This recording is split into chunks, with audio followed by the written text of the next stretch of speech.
SBO News, update dan faktual.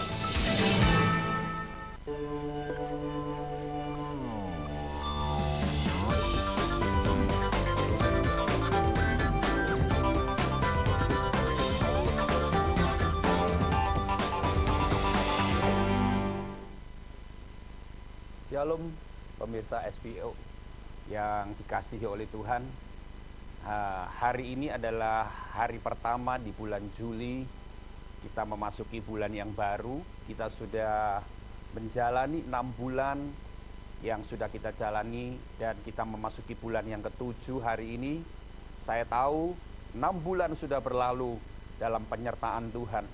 Dan bulan yang akan kita lewati di 5 bulan, 6 bulan yang ke depan, saya percaya Tuhan juga akan menyertai kita.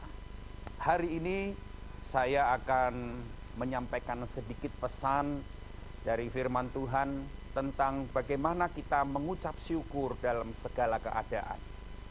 Kekasih Tuhan dan pemirsa dan SBO, saya akan membacakan satu ayat yang penting pagi hari ini. Itu di dalam 1 Tesalonika 5 ayat yang ke-18. 1 Tesalonika 5 ayat yang ke-18. Dikatakan, mengucap syukurlah dalam segala hal, sebab itulah yang dikehendaki Allah di dalam Kristus Yesus bagi kamu. Pemirsa SBO yang dikasihi oleh Tuhan, ada sebuah perintah, mengucap syukurlah dalam segala hal, karena itulah yang dikehendaki Allah bagi kita semuanya. Jadi artinya begini pemirsa, kita harus tahu bahwa kita berjalan di dunia ini, kita hidup di dunia ini, kita harus menyelaraskan kehendak kita dengan kehendak Tuhan, dengan kehendak Allah. Banyak hal yang kita sudah lakukan dalam hidup kita, tapi jangan pernah lupa yang satu ini. Kita harus belajar mengucap syukur dalam segala keadaan kita. Memang ini tidak mudah, kekasih Tuhan. Memang ini tidak mudah, pemirsa. Tetapi ini sesuatu yang dikehendaki Tuhan untuk kita lakukan. Ada beberapa macam tipe orang Kristen. Tipe Kristen yang pertama adalah dia sulit untuk mengucap syukur. Mungkin kadang-kadang kita menemui orang seperti itu. Dia mendapatkan kenaikan gaji. Istrinya berkata, "Pak, kamu ucap syukur. Tuhan sudah berkati kamu." Dia bilang begini, gini aja mengucap syukur. Ngapain? Ya, kita seringkali melihat ada banyak beberapa orang yang dia sulit untuk bersyukur. Dalam keadaan yang baik pun dia tidak bisa bersyukur dan bahkan dia mengeluh terus, dia berkeluh kesah terus, dia nggak puas terus dengan hidup ini. Dia ngomel terus dengan hidup ini. Dan kita lihat ini orang Kristen yang tipe paling bawah. Tapi kalau kita lihat ada tipe Kristen yang lebih naik lagi, tipe yang berikutnya, dia mulai bisa bersyukur dalam keadaan-keadaan tertentu. Kalau doanya dijawab, dia bisa bersyukur. Kalau dalam saat-saat tokonya ramai, wow, dia bisa bersyukur. Kalau dia mengalami banyak pertolongan Tuhan, wah, dia bisa bersyukur. Dia sukacita bersyukur. Tetapi ketika alami kegagalan, wah, dia drop lagi. Dia nggak bisa bersyukur. Ketika tokonya sepi, dia down lagi. Nggak bisa bersyukur. Dia berkeluh kesah lagi. Dia marah lagi. Dia kecewa lagi. Pemirsa, sebetulnya kita tahu bahwa hidup ini harus diwarnai dengan keadaan suka dan duka. Kita tahu keadaan kita tidak bisa datar terus. Kita tahu hidup ini penuh dengan gejolak. Ya, kadang-kadang kita bisa alami banyak hal yang menyenangkan, tapi seringkali kita juga mengakui bahwa ada hal-hal yang membawa kita mengalami banyak kesedihan, banyak masalah. Tetapi di situ Allah tetap menghendaki kita tetap bersyukur. Nah, orang Kristen yang tipe Kristen yang lebih naik lagi, kekasih Tuhan tahu bahwa orang-orang yang Kristen yang lebih naik lagi, dia bisa bersyukur dalam segala hal, pemirsa. Dalam keadaan susah dia bisa bersyukur. dia tetap bisa menemukan sesuatu hal sehingga dia bisa bersyukur. Saat dia dapat banyak keuntungan, dia bisa bersyukur. Saat dia jatuh, dia juga bisa bersyukur. Nah, ini yang dikehendaki Tuhan untuk kita lakukan. Jangan lupa, ini yang dikehendaki Tuhan. Jangan pernah kita menjadi Kristen yang tetap sama, tapi walaupun mungkin kita baru, di awal kita sulit bersyukur,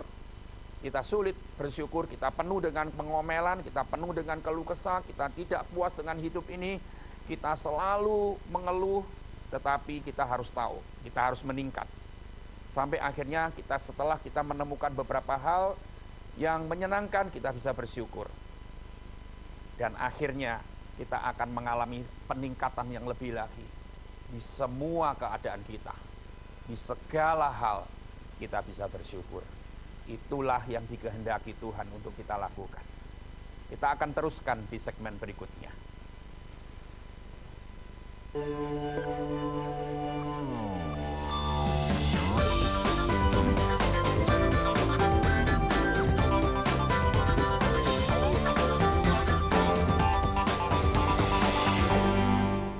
Eliana Salon, Lost Hair Treatment and Bridal Manufacture, terletak di Jalan Raya Kenjeran nomor 495, Surabaya.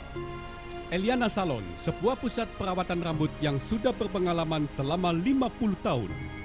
Apabila Anda mengalami rontok, botak, ketombe, serta uban, maka solusi yang tepat untuk Anda adalah Eliana Salon.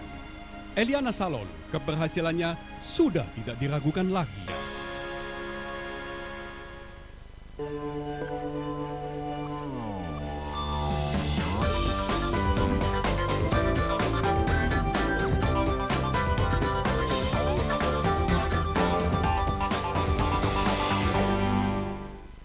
Pemirsa SBO, kita akan belajar hari ini. Saya tadi berkata memang mengucap syukur dalam segala keadaan itu tidaklah mudah. Tapi jangan pernah berkata, aku tidak bisa. Kalau kita bilang aku tidak bisa, berarti kita sudah menutup rapat-rapat pintu dan kita tidak mungkin bisa. Tetapi mungkin hari ini Anda belum bisa. Tetapi katakan, aku pasti bisa. Dan saya percaya ada sesuatu kekuatan yang Tuhan berikan kepada kita sehingga kita mampu. Hari ini secara cepat saya akan menjelaskan kepada pemirsa SBO bagaimana poin-poin demi poin kita akan pelajari itu yang akan menolong kita sehingga kita mampu bersyukur dalam segala keadaan kita. Yang pertama, saya akan membacakan di dalam Lukas 11 ayat 9 sampai 13. Lukas 11 ayat 9 sampai ke 13.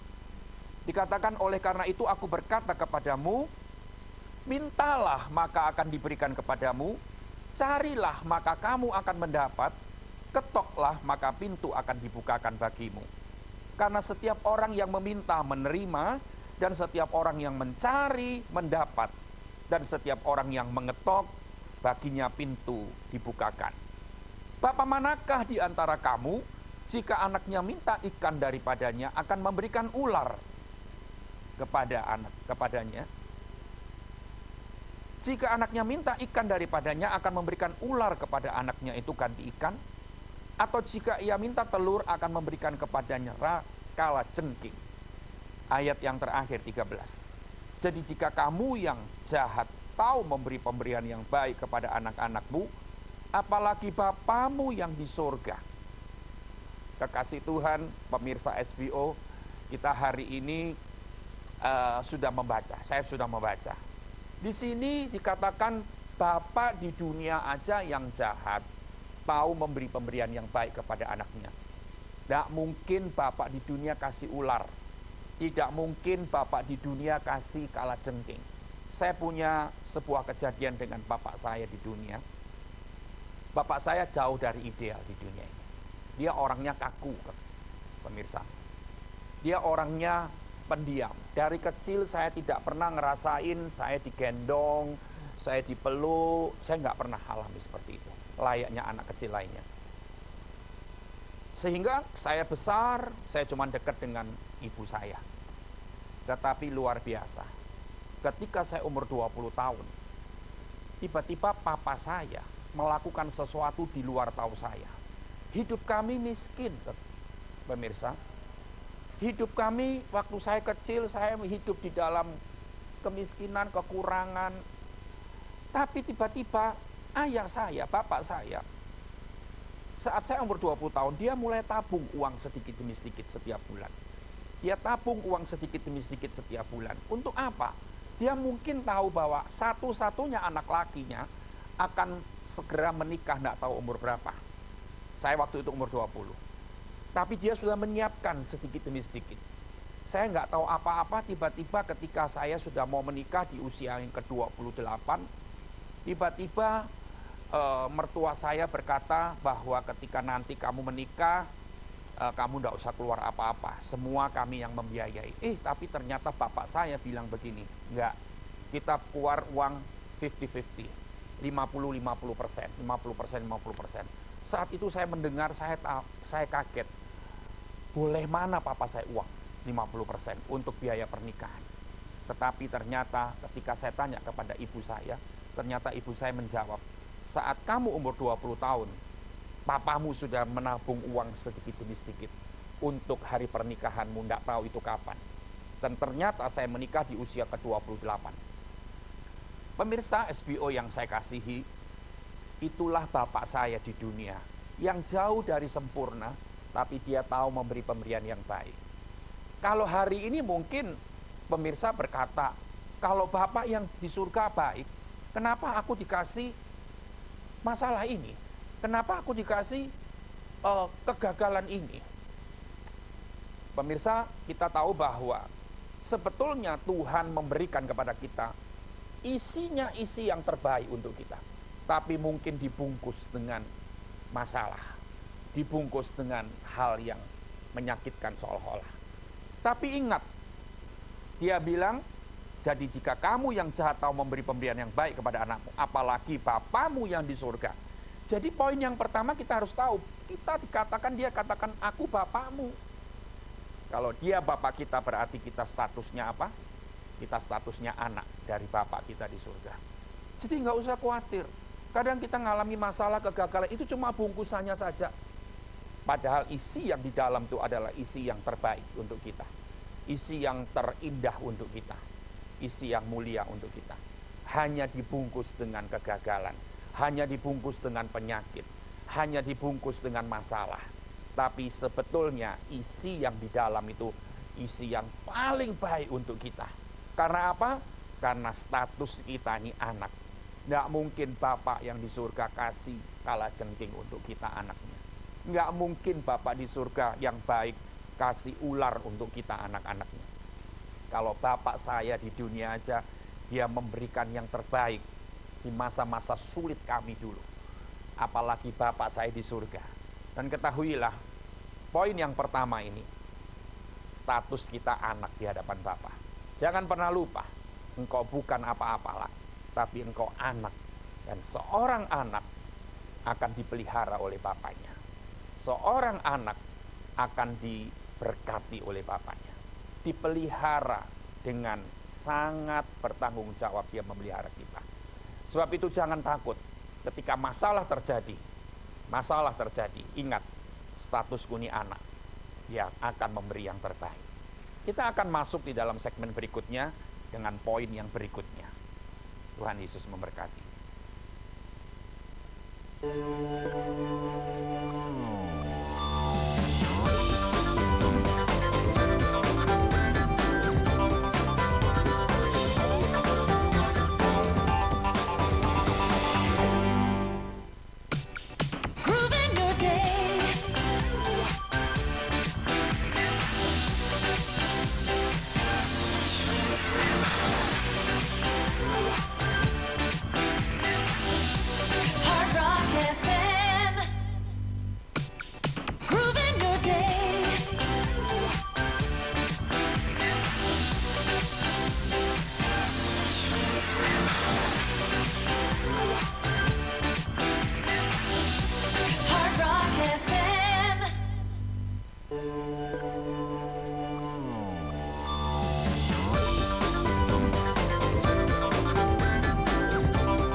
tadi di poin yang pertama, jangan pernah lupa status kita adalah anak dari Bapa di surga.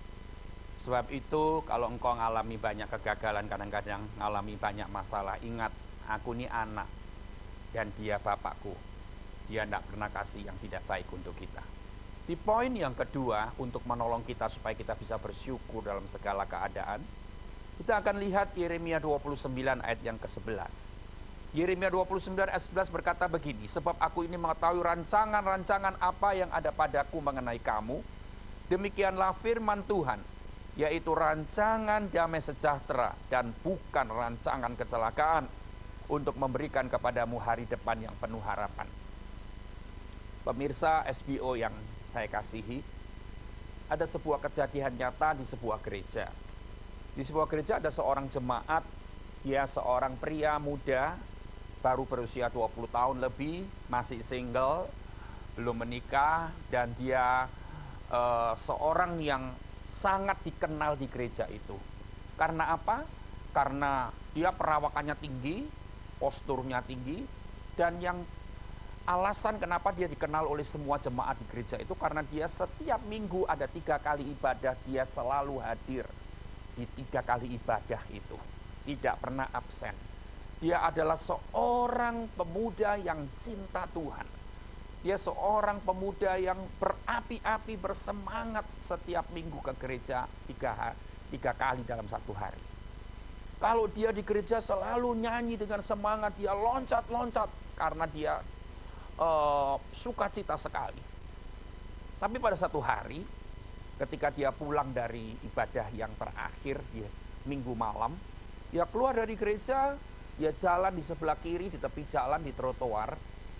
Dia jalan masih dengan loncat-loncat, dia lari-lari kecil sambil nyanyi-nyanyi karena sukacita yang dia rasakan di gereja tadi masih memenuhi hatinya sehingga dia masih nyanyi-nyanyi. Tiba-tiba ada sebuah mobil di jalan yang dikendari oleh seorang pemuda yang lagi mabuk.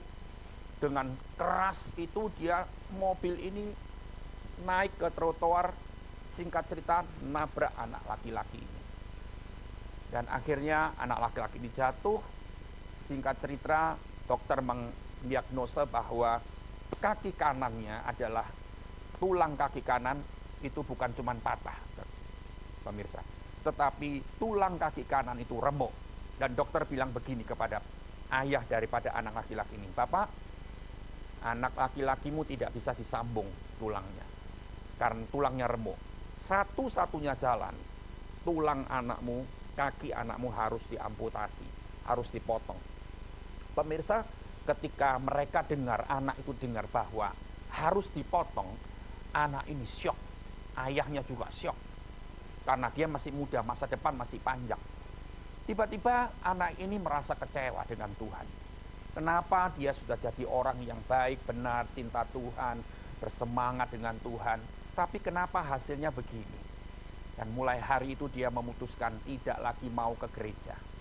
Dan dia ada di rumah dalam kesedihan, ternyata kakinya dipotong beneran. Beberapa waktu kemudian ayahnya berkata kepada anak ini, Nak, Bapak akan pesankan kaki palsu buat kamu, supaya kamu bisa beraktivitas, tidak tergantung dengan alat bantu. Pesan kaki palsu itu panjang waktunya, berbulan-bulan. Setelah kaki palsu datang, setelah selesai, dipasang di kaki anak itu, maka anak ini mulai belajar berjalan dengan kaki palsu, pemirsa. Dan ketika dia pakai kaki palsu, dia melihat bahwa dia sudah bisa berjalan. Dia timbul keinginannya untuk ke gereja lagi. Dan hari itu minggu pertama dia ke gereja dengan kaki palsu. Dan pas hari itu pendeta sedang menantang anak muda yang di sana. Siapa anak muda di sini yang mau dikirim ke Afrika? Di pedalaman Afrika, di suku-suku terasing, di orang-orang yang masih buas di sana, di pedalaman bukan di kota, untuk jadi misionaris, untuk jadi penginjil, mengabarkan Injil di pedalaman Afrika. Lalu anak ini sekonyong-konyong dia bilang, saya mau Pak Pendeta.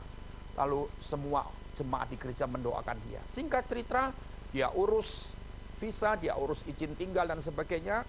Akhirnya dia berangkat. Setelah 2 minggu dia masuk di pedalaman, ternyata benar apa yang dikatakan oleh pendeta itu. Dia ketemu dengan orang-orang yang masih buas, suku-suku yang masih buas, masih makan orang. Dan akhirnya anak ini ditangkaplah, anak ini dipotonglah. Ternyata ketika dipotong oleh mereka di sana, yang dipotong adalah kaki palsunya, pemirsa. Dan itu bukan sesuatu yang kebetulan. Ternyata yang dipotong kaki palsunya, akhirnya mereka mendapati bahwa anak ini tidak keluar darah karena tidak ada pembuluh darah. Dan mereka pikir gini, ini jangan-jangan Dewa Sakti ini di sini. Kenapa dipotong tidak keluar darah?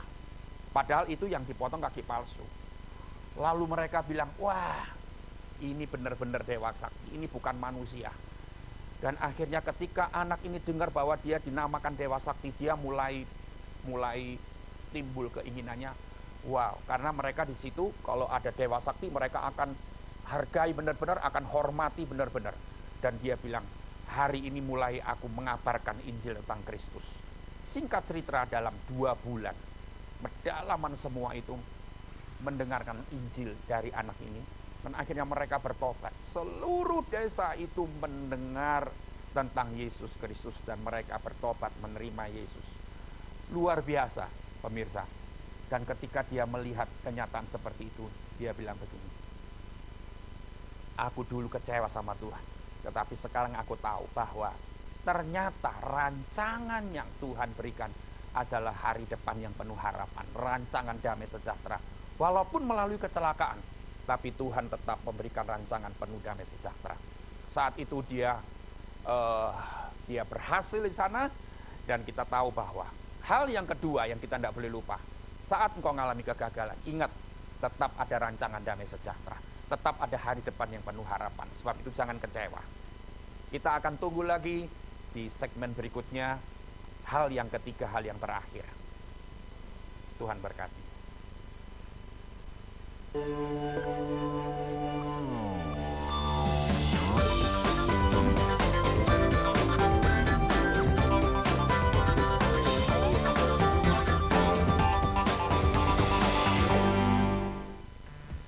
Ayo pemirsa Jawa Timur, nikmati SBO siaran TV digital. Gambar kualitas HD, jaringan lebih luas, suara lebih jernih. Caranya mudah, scan ulang Smart TV atau TV digital Anda. Temukan SBO TV pada channel 35. Eranya digital, dukung siaran TV digital SBO TV, update dan faktual.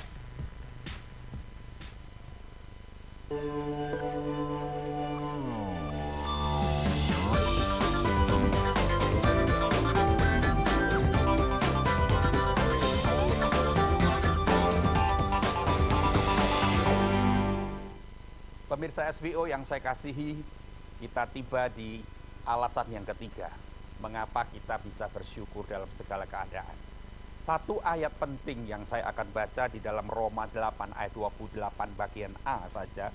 Dikatakan kita tahu sekarang bahwa Allah turut bekerja dalam segala sesuatu untuk mendatangkan kebaikan bagi mereka yang mengasihi Dia. Pemirsa, hal yang pertama tadi dikatakan bahwa kita statusnya anak. Hal yang kedua dikatakan bahwa Dia pasti memberikan hari depan yang penuh harapan. Dan alasan yang ketiga kita tahu dari ayat ini berkata bahwa Allah turut bekerja dalam segala keadaan, segala sesuatu untuk mendatangkan kebaikan bagi orang yang mengasihi Dia. Hari ini engkau sedang mengalami apa? Bekerja dalam segala sesuatu itu bisa 2 hal.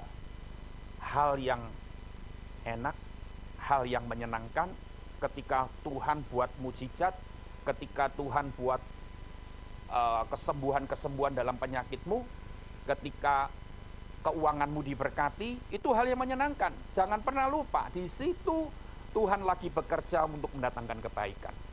Hal yang kedua termasuk adalah masalah yang engkau sedang hadapi. Masalah yang sedang pemirsa hadapi. Mungkin hari-hari ini banyak sekali duka cita yang engkau sedang hadapi. Tapi ingat, ini dipakai Tuhan untuk mendatangkan kebaikan. Hari ini kita belum tahu kebaikan itu apa. Hari ini kita belum tahu Apa yang akan terjadi di balik ini semua? Tapi ingat, ayat ini tidak pernah akan berbohong. Dia akan melakukan sesuai dengan apa yang dikatakannya. Dalam kondisi apapun, dia sedang bekerja. Dia sedang bekerja, membuat jalan baru, membuat jalan yang belum terbentuk. Dia buat jalan melalui jalan ini.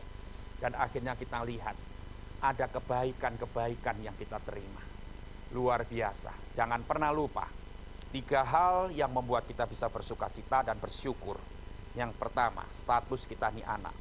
Yang kedua, dia tidak pernah memberi hari depan yang suram. Dia selalu memberi hari depan yang penuh harapan. Yang ketiga, semua dibuat Tuhan untuk mendatangkan kebaikan bagi orang-orang yang mengasihi Dia. Jadi mari kita hari ini mulai belajar bersyukur. Ada masalah, ingat, oh ada hari depan yang penuh harapan. Ada masalah, ingat, oh ini lagi sesuatu yang dibuat Tuhan, ini mendatangkan kebaikan bagiku. Ada masalah, ingat, statusku anak kok. Pasti ada yang baik di dalam bungkusan yang jelek ini mungkin. Di dalam itu ada sesuatu yang menguntungkan bagi kita. Jangan pernah lupa, kekasih Tuhan, pemirsa SBO yang saya kasihi, Dia Bapa yang sangat baik untuk kita. Mari kita berdoa, mari kita belajar bersyukur. Pagi ini temukan satu hal yang masih menjadi duri dalam daging kita. Yang itu sesuatu yang masih mendatangkan sesuatu yang membuat kita menderita. Tapi mari kita belajar bersyukur. Mari kita berdoa. Bapa, di dalam nama Tuhan Yesus, pagi ini kami bersyukur untuk pesan-pesan singkat yang kami sudah dengar dan kami sudah terima.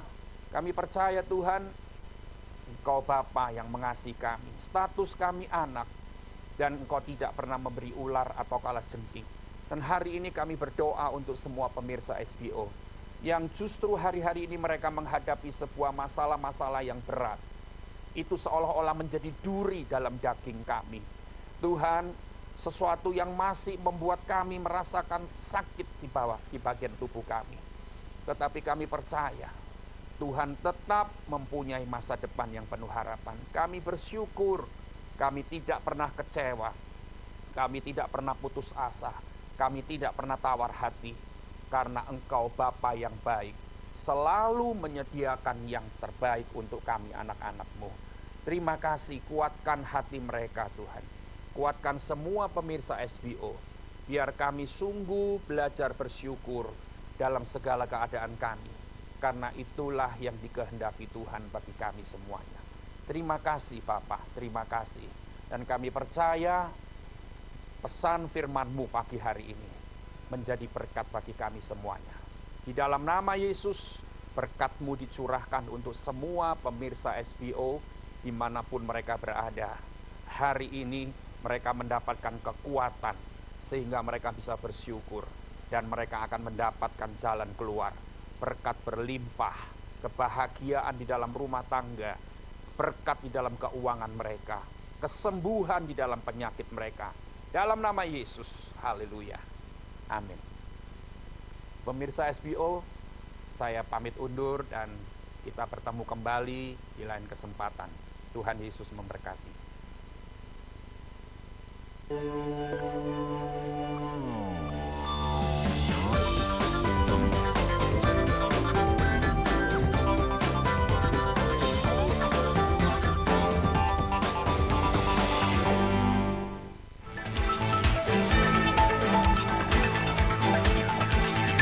SBO News, update dan fakta.